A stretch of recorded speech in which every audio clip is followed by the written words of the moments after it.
up? Welcome back to my channel and welcome to my 2023 reset. I know it's so cheesy, but I truly can't believe that we're going into a new year. It feels like just yesterday I was sitting in front of my fireplace filming my 2022 reset, and if I had known what 2022 was gonna have in store for me, I probably would not have believed you, honestly. It has just been such a whirlwind year, such a important year in my life, like looking back on it, just a big year of high highs and low lows. But I'm really excited to reflect and just reset and get ready to welcome a new year. This year specifically, I really wanted to do it early. I really don't know why, but I've kind of just started brainstorming my goals throughout December, because you guys know I'm all about setting intentional goals and, you know, not just like rushing to write down goals just because a new year is coming.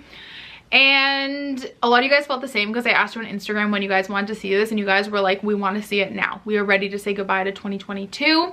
But if you are going to wait to reset until the end of the month and you're going to watch this maybe on December 30th, 31st, or even in January, you do you. I'm going to do me. I'm just really ready to say goodbye to 2022 and welcome a new year in. And also, if my bangs look bad in this video, let's just disregard. I actually 2 minutes ago had a mental breakdown about them. You know, when you're just like already having a bad day and it takes like one small minute issue to piss you off, that was me. I sat down to film this on my new camera, filmed the whole video, realized it was not in focus, and then hated the way my bangs look. So here we are on my good old trusty G7X, and we'll try the new camera again later. Anyways, I started today by having what I call kind of like my reset morning, but that's kind of just where I have like a slow morning. I usually let myself sleep in. I pamper myself a little bit with like an eye mask or a face mask. I make a nice cup of coffee. This is actually number 2, I'm not gonna lie.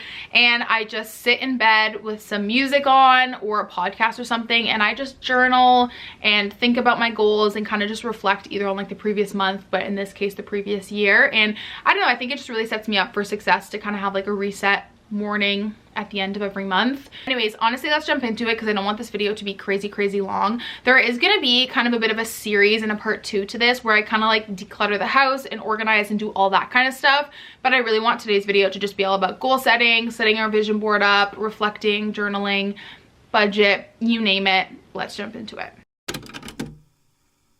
Okay, first thing we're going to talk about is reflecting and journaling. Don't worry, you guys don't need to be big journalers. I'm not. I only really journal at the end of a month / end of a year, just to help me kind of create goals that are in alignment with my life and what I want to work on. So I wrote down a ton of journal prompts for you guys. I think this is a great place to start if you don't really know what goals you want to set. You can reflect on, you know, the highs and lows of the years, your wins, your losses, and just overall evaluate how to improve yourself in the next year. So I figured I would share some of those prompts with you guys. I'm not going to share my journaling, just one, I'm going to kind of reflect on 2022 as a whole in this video anyways, and 2, I just don't want this video to be 6 million hours long, but I did want to share those prompts with you guys in case you're kind of having a bit of a hard time coming up with goals, or you just want to reflect on the year.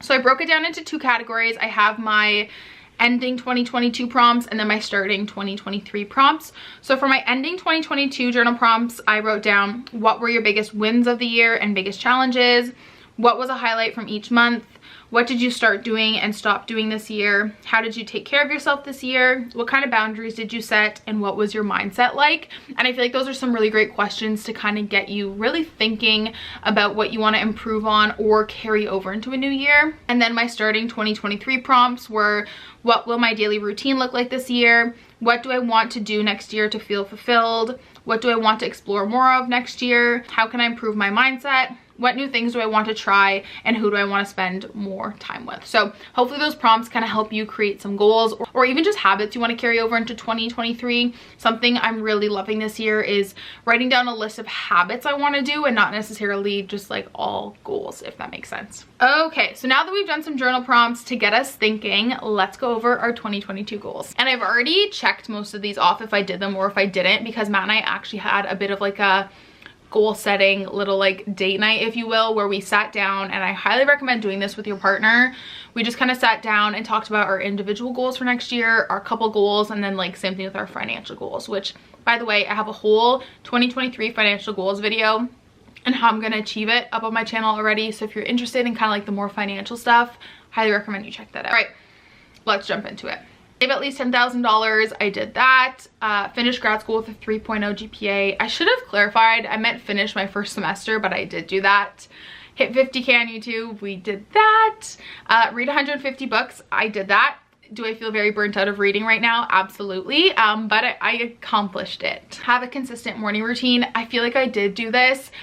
Was it the morning routine I envisioned for myself at the beginning of the year? No, but I feel like I had a really like transformative journey with my morning routine in 2022 and realized that it's just more important to have consistent morning habits than to have the same routine every day. I guess habits do become routine, but I kind of viewed my morning routine as like time blocked, and when it didn't go according to plan, I got stressed out. But I feel like I just carry over morning habits every day, and so I definitely think they're consistent.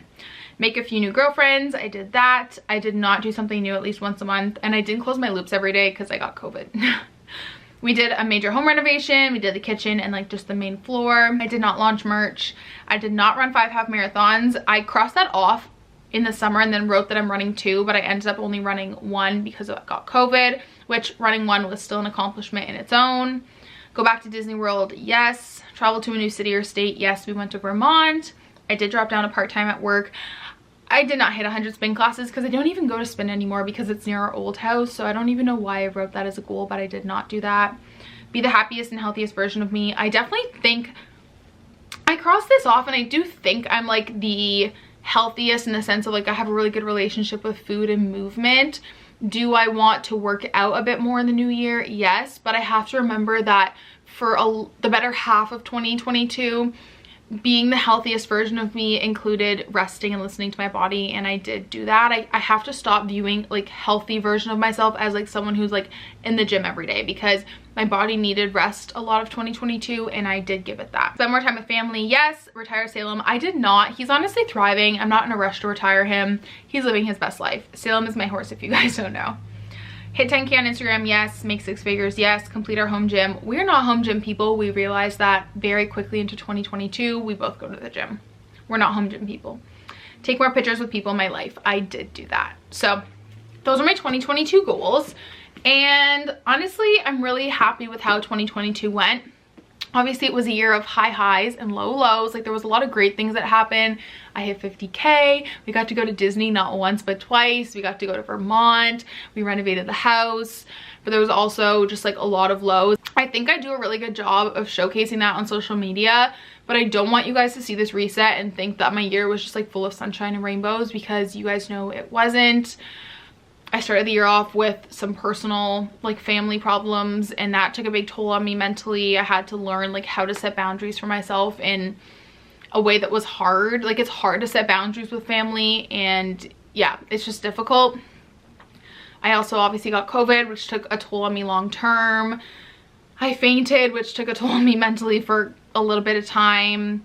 I grieved for the first time in my life, which, yeah, in itself was, it still is a journey, and grief is just something I carry every single day. So it was a great year. It was I would call 2022 a very transformative year, honestly. I really, looking back on it, I learned a lot about myself. I grew a lot, but high highs and low lows for sure. Jump into my 2023 goals, and then after I'm going to give you guys a little bit of a flip through on my bullet journal just so you guys can kind of get the vibe. It's, you know, very simple and minimal, but a lot of you guys are always asking for a flip through, so I'll show you guys that after when we head to my office. Okay, so for 2023, I did the whole like 23 goals for 2023 thing, but not all of them are huge goals.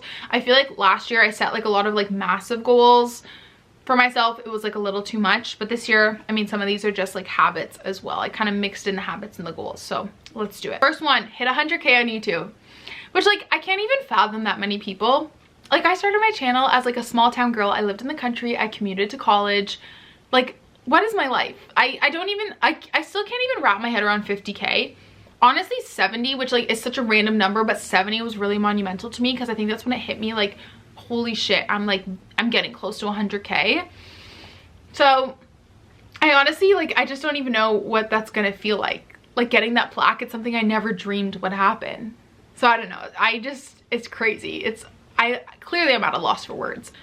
Graduate grad school with a 3.67 GPA. That's like on the Ryerson scale. Sorry, it's not called Ryerson anymore. Toronto Metropolitan University. Really excited to graduate because I didn't get a commencement ceremony because I was a COVID grad at U Ottawa. So very excited.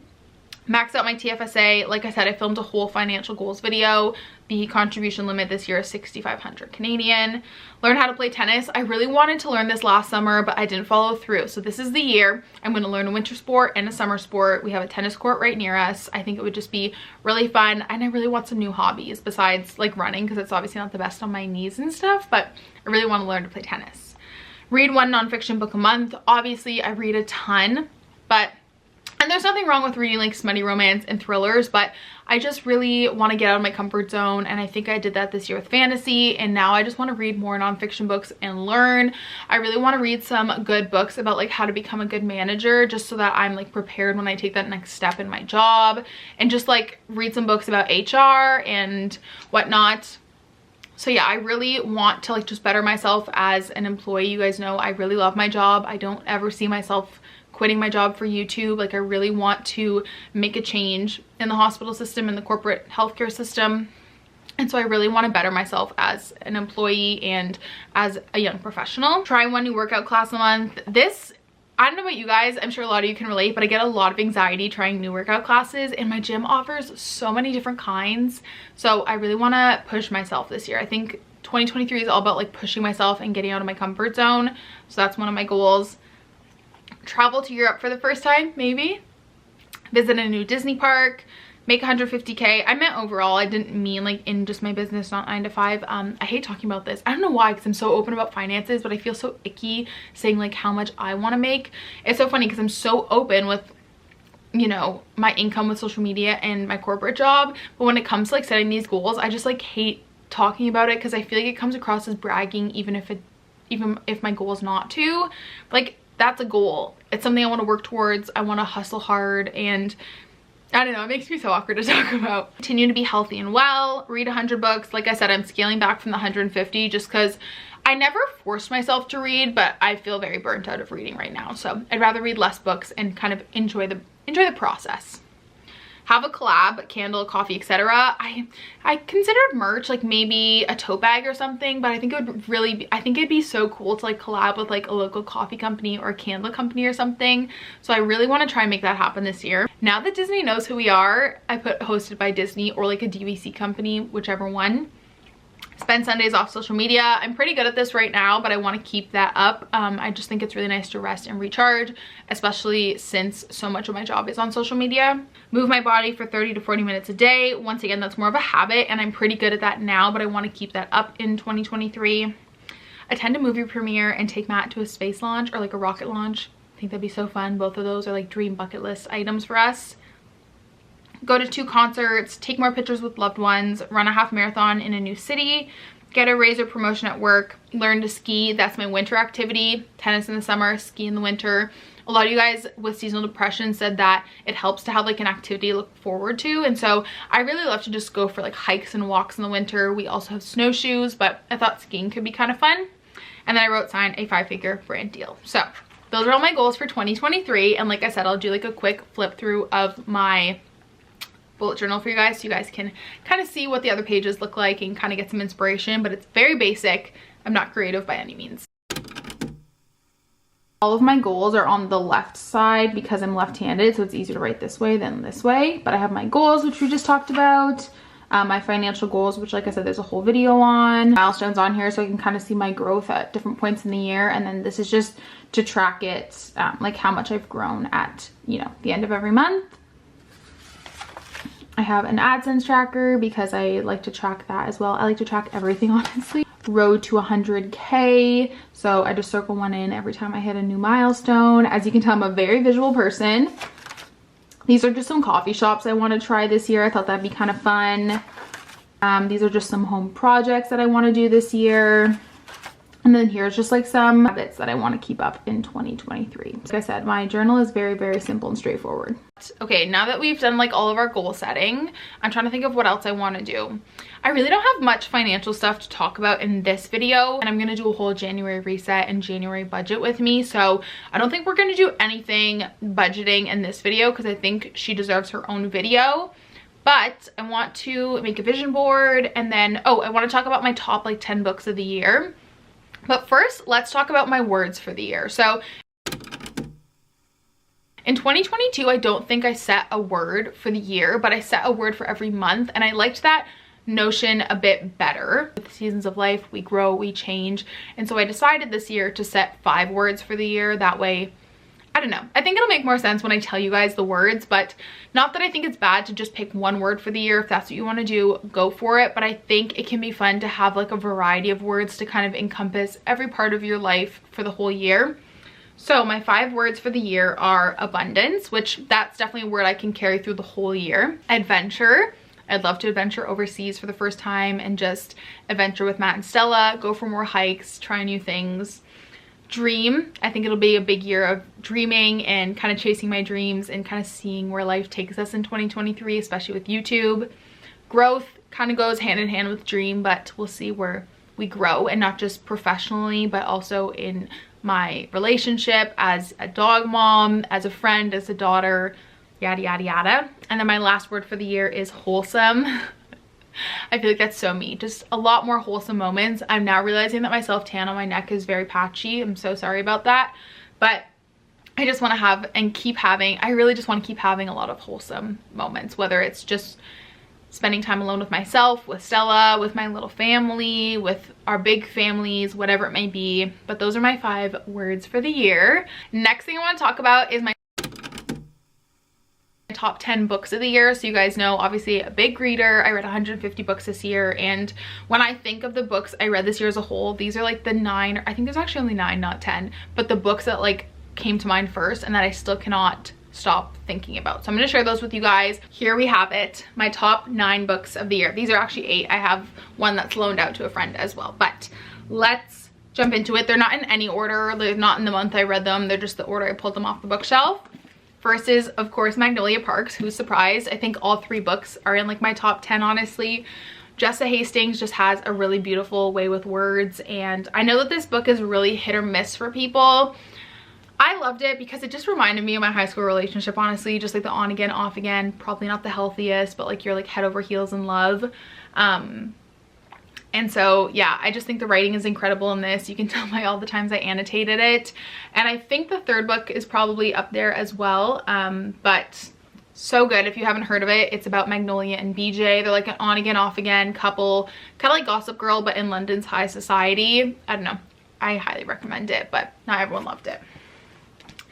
Okay, next, I'm late to the game, but The Nightingale by Kristen Hanna. This was just so beautiful and amazing. It's one of those books that I've had on my shelf for forever, but I've held off reading it because I knew it would wreck me, and it sure did.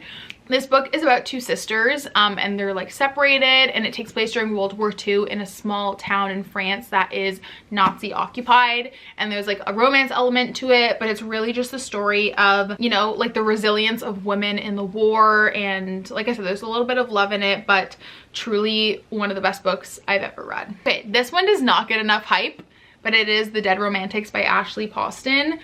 I love this book so much. Like, no one talks about this book, but it's amazing, especially if you like spooky season, ghosts, paranormal activity, the Addams Family. Like, this book is so freaking good, you guys. This is about Florence Day. She's a ghostwriter, and she meets this new editor. He's like super hot and like broody, and then her dad passes away and she goes back home. Her family owns a funeral home, and then she finds a ghost standing on her front door, which obviously, by the way, she can see ghosts and communicate with them. And it's a familiar face, maybe the hot editor. And so basically just says his unfinished business will have her second guessing everything she's ever known about love stories. It was super funny. It had some really great quotes about grief in here, honestly, and loss. And it was just overall a really, really great book. And I feel like not enough people talk about it. Okay, next is a thriller, The Golden Couple by Greer Hendricks and Sarah Peckinham. Y'all already knew I love Greer Hendricks so much. This is about a really wealthy couple. She cheats on him, then they start going to therapy, then their therapist has some shady secrets, and honestly, it was just like a guessing game. The twist did not stop. I loved it so much. I think this is the only nonfiction book in the pile, but it's The Light Between Us by Laura Lynn Jackson. This book was so healing to me and really helped me through my grieving process. My mom actually recommended it to me. I think it was just a really great starting point on my grief journey to help me, you know, I don't like to use the word heal because I don't think you ever heal from grief. It's just something you carry with yourself every day.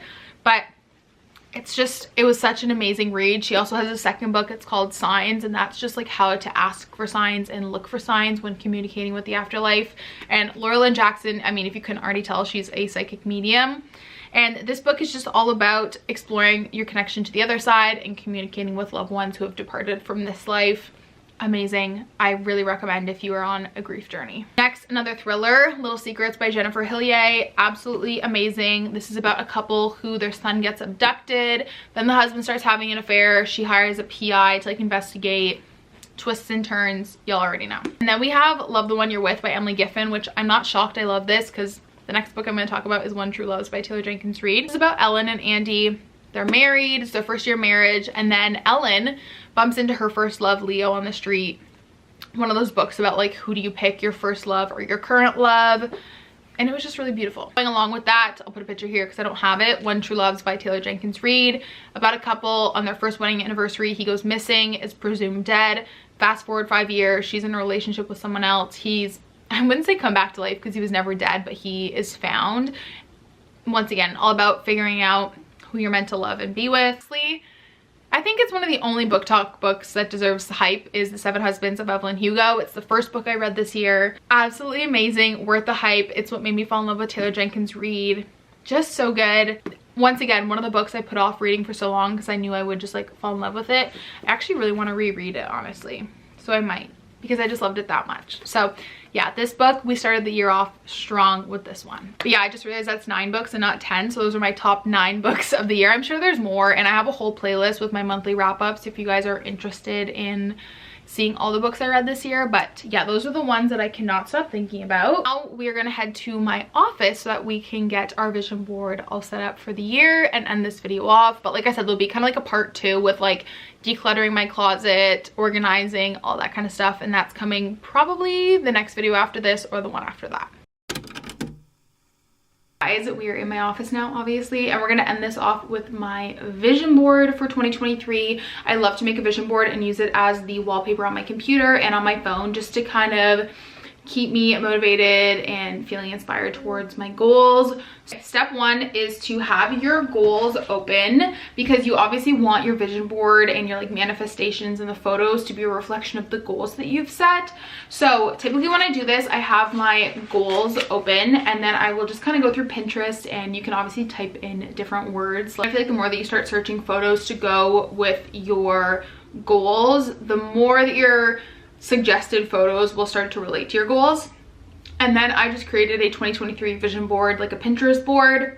And then what you're gonna wanna do is open up your Pinterest board and then open up Canva. I did a vision board last year. All I have to do is drag and drop on the Canva wallpaper I have to replace the photos.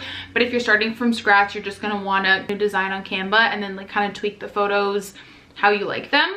That is my vision board for 2023. Super simple and easy. I hope you guys enjoyed this video. I wanted to keep it pretty simple and sweet. I didn't want to overload you guys with like also like decluttering my closet and my financial goals and my budget and stuff, because I think it's almost best to kind of stretch your reset over a few days if possible, right? Like one day set your goals, the next day maybe do like a declutter the house, then the next day kind of focus on your financial goals and get your budget set up.